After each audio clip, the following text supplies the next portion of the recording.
Hey everybody, Rob from Karma Comment Chameleon coming at you today with a couple of stories from the ProRevenge archives. First one, become the worst neighbor and HOA board member ever, lose your job and HOA.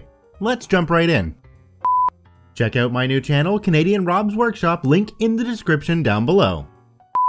Let me start by saying never purchase a house in an HOA. It is a complete mess that should be regulated and illegal. If I knew about HOAs when I bought my first home, I would have never purchased my first home in one. Me and my wife purchased our first home when we were 24 and 25. We spent months looking at houses and areas and tried to find a forever home in a good district for potential future kids, etc. We finally found a perfect one at a decent price. At first, everything was great, super nice neighborhood and decent neighbors. Well, a few months after buying the house, we rented an RV to go on a trip and parked it in the driveway for the 3 days leading up to the trip to pack it and for me to learn how half the things in it worked. Well, this is when we learned that HOAs are absolutely crazy and our neighbor was on the board of our local HOA.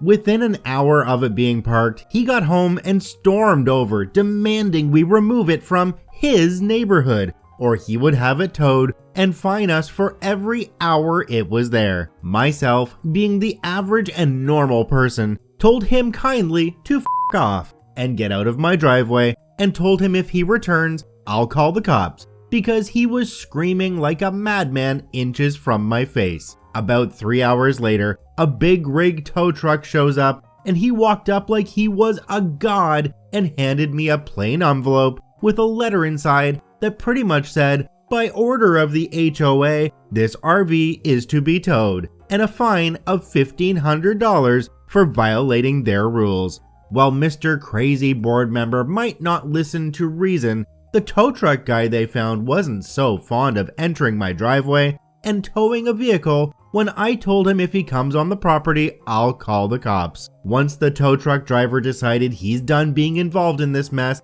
and left, the neighbor goes even more crazy and storms off. I called my friend to get his dad's number because he's an attorney to ask him about this insane letter and fine I just received and to ask him some legal advice. After speaking to his father, he told me to come down, write him a $500 check, and bring along all the papers I received when purchasing the home and the current letter I just received. The next day, he had a very friendly letter sent to my neighbor and the HOA board, basically telling my neighbor to f*** himself in legal terms and to leave us and our property alone. I then continued to receive fines of $1,500 a day in plain envelopes, not postmarked, stuffed into my mailbox, that I then turned over to my friend's father. And each time, he sent another set of letters and contacted USPS to report the incidents. Turns out, putting mail into people's mailbox is a crime. Who knew?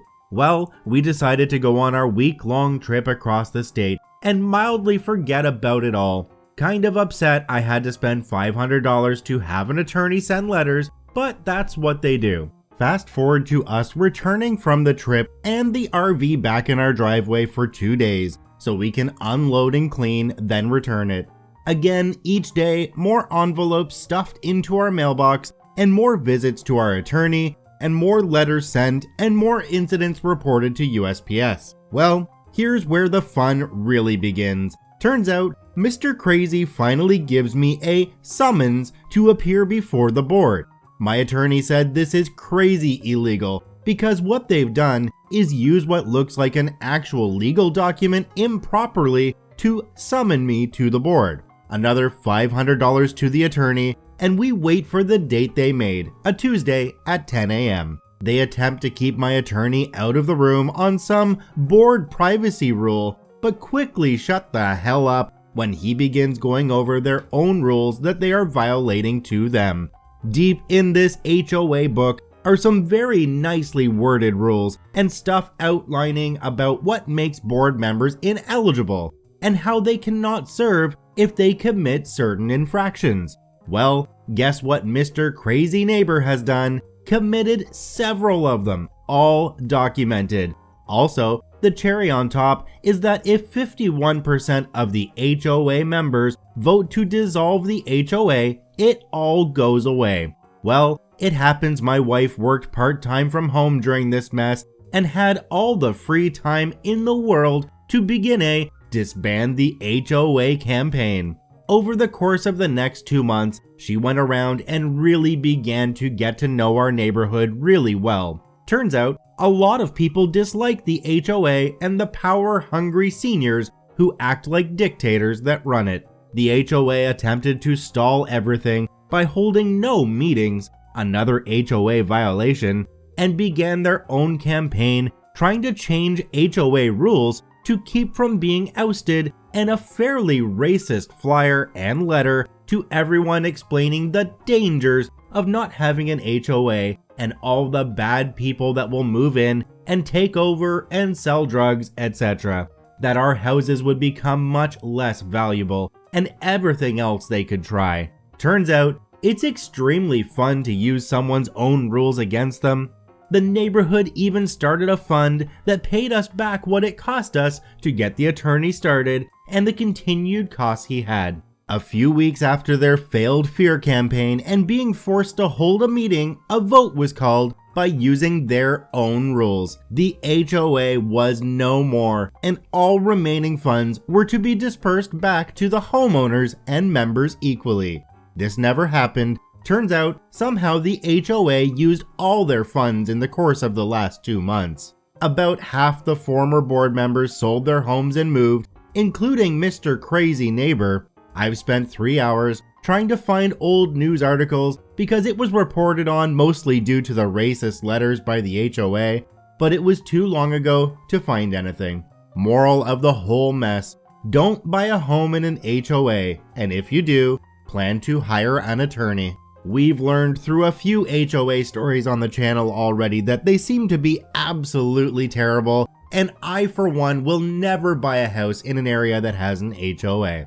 On to our next story. Threaten my pregnant wife over parking? Enjoy your misdemeanor, HOA Bully. This was last year. I just sold my home in my HOA. About 5 years ago, I bought a 1,500 square foot townhome condo in an up-and-coming town, right in the downtown area. This is a valuable property with home prices having increased 35% since I purchased. This was a wonderful area in walking distance of everything I loved as a single bachelor. When I moved in, all my neighbors were wonderful. We all got along great except for one person. She belonged to the HOA Board but was moving on because you can only serve 8 years. We'll call her Gimpy J. Gimpy J is a 65-plus-year-old widow whose husband died unexpectedly from a heart attack. She doesn't have much to do. She met a man online and moved on, and I was happy for her. Talking to my passive neighbors, I hear bits and pieces of why things are at the HOA because of Gimpy J and another woman who had to move because of age. On the board, the two of them bully residents. They changed the landscaping from mulch to pine needles. They stop upkeep on the pool deck because they hate kids. They reported one house for anything and everything because their kids were too loud. She bullied a woman with MS because Gimpy J was feeding feral cats and attracting raccoons and possums near our homes, and animal control was called. Residents did not like her. I got married and wife has been living with me for 2 years now at this point. We are very happy. During this time, Gimpy J began spending more and more time with her new boyfriend. He lives about an hour away from our house in the country. She would initially spend the weekend, then a week there, until she began living there all the time with very little time spent here.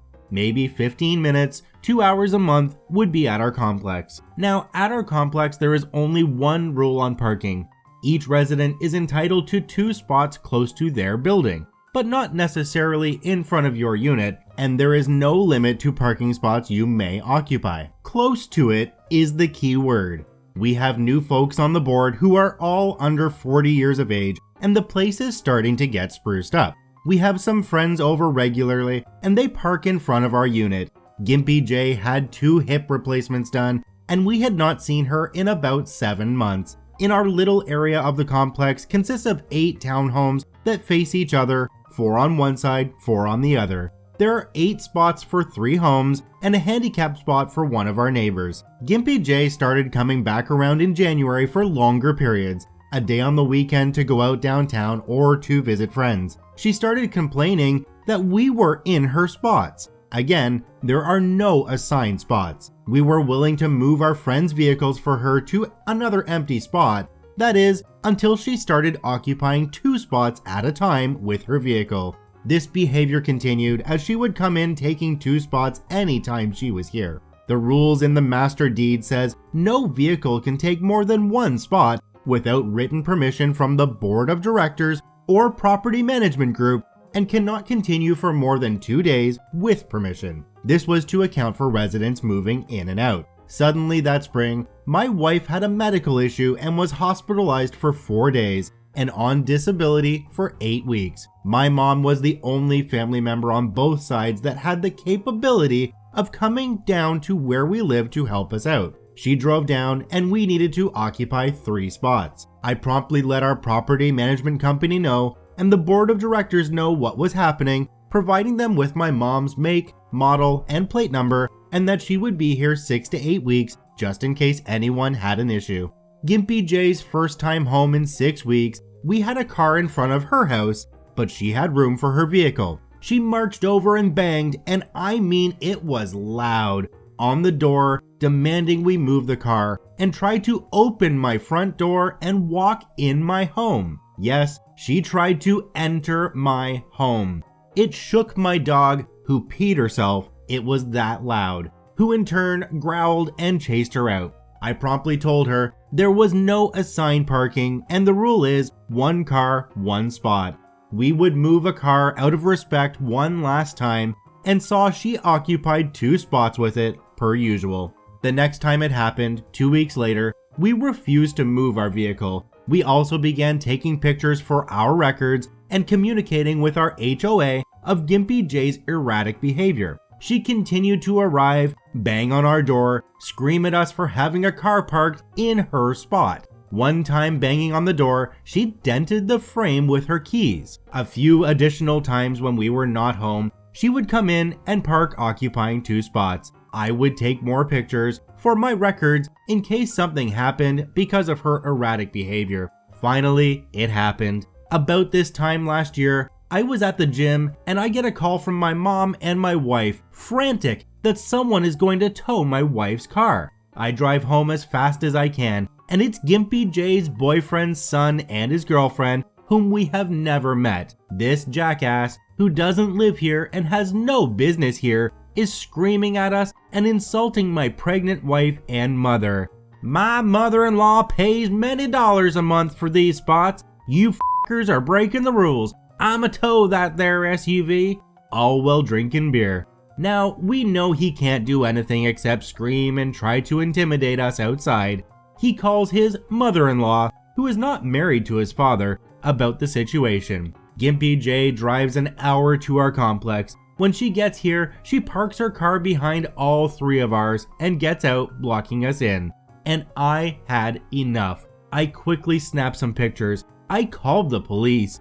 I will not feel unsafe or be harassed in my neighborhood by people who do not live there or are barely there. Gimpy J realizes I called the police and moves her car. I print out all my documentation, pictures, and communications from the HOA.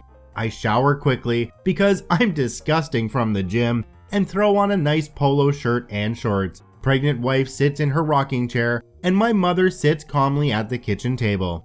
The police arrive and we can see them hollering, waving arms widely, and screaming. The police come to the door and we kindly open up. Gimpy J tries to walk in before I block her and ask her to leave my property and invite the police officers inside. We apologize that we even have to call them over something so petty, but our neighbor is acting crazy and her behavior has been escalating. We explain what is happening, show them communication from the HOA, show them pictures. The officer quickly had enough of these white trash pieces of shit. He imposes a no trespass order on my porch and will not let her near my property. If she steps foot on our walkway, she is in violation of the order and she will be arrested. We watch him go back out and explain calmly to her, and she starts screaming, along with her boyfriend's kid and his girlfriend. This goes on for a while, and the officer calls for backup and a second car arrives promptly. Gimpy J promptly declares it's her property too. She pays her fees, and that he can't do that because everything is community property outside of a home. She goes and marches up to my stoop and he arrests her, charges her with disorderly conduct and harassment. The police then tell Gimpy J's boyfriend's son to go home. He gets in his truck and with his white trash girlfriend and they drive off. As soon as he hits the road outside of our complex, the second police officer pulls him over for DUI. That's right, the drunk guy screaming at my wife and mother had been drinking the entire time and was loaded.